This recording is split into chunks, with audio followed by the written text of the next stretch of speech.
తెలంగాణ రైతులకు శుభవార్త అనమాట. మనకైతే నిన్న జరిగిన క్యాబినెట్ మీటింగ్లో అయితే బట్టి విక్రమార్క గారు అయితే మనకి ఒక రైతు భరోసా గురించి అయితే ఒక స్పష్టత అయితే తెలియడం జరిగింది. ఆ యొక్క స్పష్టత అనేది అయితే నేనైతే వీడియోలో తెలియజేస్తాను. అలాగే బట్టి విక్రమ గారు ఏం మాట్లాడింది అనేది నేనైతే ఆ వీడియో అనేది అయితే వీడియోలో చూపిస్తాను అనమాట. అందరైతే ఈ వీడియోని అయితే పూర్తి వరకు అయితే చూడడానికి అయితే ప్రయత్నించండి. అలాగే మన ఛానల్కి మొదటిసారి వస్తే ఒక సబ్స్క్రైబ్ అయితే చేయండి. అలాగే ఈ వీడియోని ఇప్పుడైతే ఒక లైక్ అయితే చేయండి అనమాట. ఇక్కడ కనుక చూసుకోవచ్చు, రైతు భరోసా గత ప్రభుత్వం అమలు చేసిన రైతు బంధు పథకం కింద 5 సంవత్సరాల్లో 80,440 కోట్ల రూపాయలు ఖర్చు చేసింది.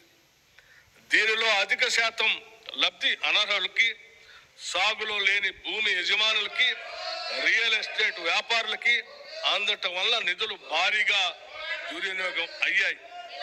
గత ప్రభుత్వం చేసిన ఈ నిర్వాహకం వల్ల ప్రభుత్వ సొమ్ము నిరుపయోగమైంది.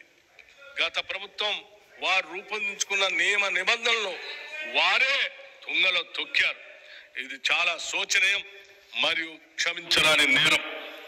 మా ప్రభుత్వం అర్హులైన రైతులకు మాత్రమే లబ్ధి చేకూరేలాగా రైతు బంధు పథకం స్థానే రైతు భరోసాను తీసుకొచ్చింది.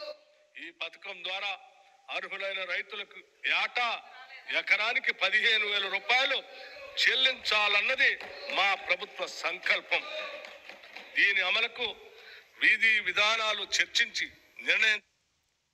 ఏటా 15,000 రూపాయలు అంటే ఒక కారుకి వచ్చేసి అయితే 7,500 రూపాయలు అయితే రైతు భరోసా కింద మనకి పంట పెట్టుబడి సాయం కింద అందిస్తామని అయితే బట్టి విక్రమార్క గారు అయితే తెలియడం అయితే జరిగింది. అలాగే ఈరోజు మార్నింగ్ వచ్చేసి అయితే మనకి ఈ రైతు భరోసా అనేది ఎప్పుడు రైతుల ఖాతాలో జమ అవుతుందని కూడా తెలియడమే జరిగిందనమాట. ఇదైతే నిన్న జరిగిన క్యాబినెట్ మీటింగ్లో మీటింగ్లో అయితే మనకు ఒక స్పష్టత అయితే తీసుకురావడమే జరిగింది. ఈరోజు వాళ్ళ ఒక క్యాబినెట్ అంటే వాళ్ళు ఒక మీటింగ్ క్రియేట్ చేసుకొని వాళ్ళైతే అఫీషియల్గా అనౌన్స్ చేయడం అయితే జరిగిందనమాట. ఈరోజు మార్నింగ్ వచ్చేసి అయితే అది కూడా నేను అయితే వీడియోలో తెలియజేస్తాను. ఈ వీడియోని అయితే ఫస్ట్ అయితే పూర్తి వరకు అయితే చూడండి.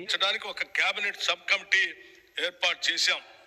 ఈ కమిటీ పలు జిల్లాల్లో పర్యటించి ఆ ప్రాంత రైతుల్ని, వ్యవసాయ రంగ నిపుణుల్ని, మేధావుల్ని సంప్రదించి వారి అభిప్రాయాలను సేకరించింది. ప్రజాభిప్రాయాలన్నింటినీ క్రోడీకరించి వాటిని గౌరవ సభలో ఉంచి చర్చించి గౌరవ శాసనసభ్యులు అందరి అభిప్రాయాన్ని తీసుకొని అమలు చేయాల్సిన విధి విధానాలపై తగిన నిర్ణయం తీసుకుంటాం. ప్రభుత్వ విధానాలు పారదర్శకంగా ప్రజల భాగస్వామ్యంతో ఖరారు చేయాలి. అంతేకాని 4 గోడల గడిల మధ్యన కాదు అని మా పనితీరుకు రైతు భరోసా విధానం ఒక ఉదాహరణ.